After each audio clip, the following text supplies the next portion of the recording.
సద్భక్తుల లక్షణాలను, వారిని అనుగ్రహించే స్వామి కరుణను పేర్కొంటున్నాడు గజేంద్రుడు.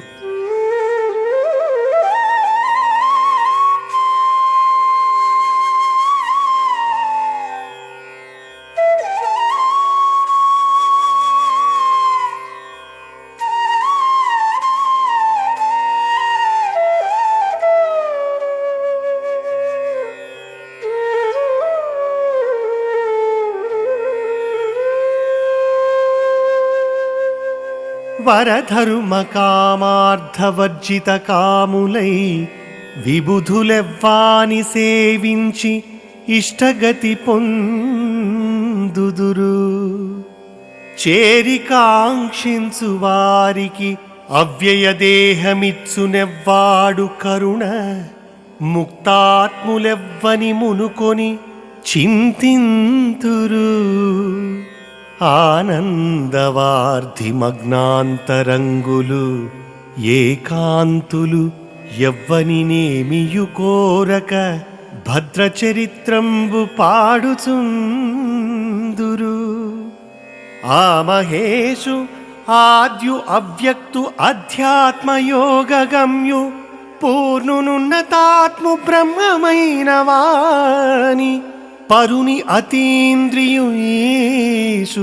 స్థూలు సూక్ష్మునే భజింతు.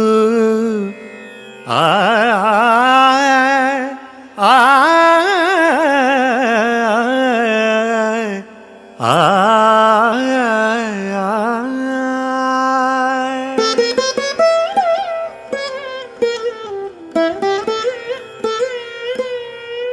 సరి అయిన భగవద్జ్ఞాన సంపద గలవారు ధర్మము, అర్థము, కామము అను పురుషార్థాల మీద చూపు పెట్టరు. ఆ పరమాత్ముని ఒక్కనినే సేవించి కోరదగిన మహాపురుషార్థాన్ని పొందుతారు.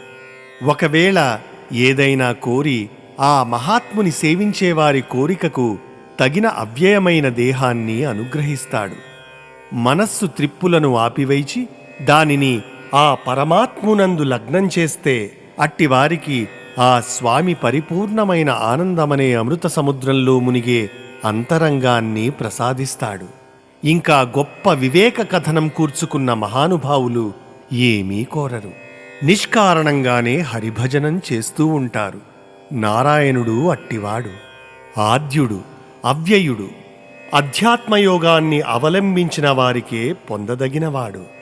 ఉన్నతమైన ఆత్మ, పరబ్రహ్మము, పరుడు, ఇంద్రియాలకు అతీతమైనవాడు. ఈశ్వరుడు, మహత్తులకే మహత్తు, అణువులలో అణువు అయినవాడు. అట్టి పరమాత్మను నేను భజిస్తాను.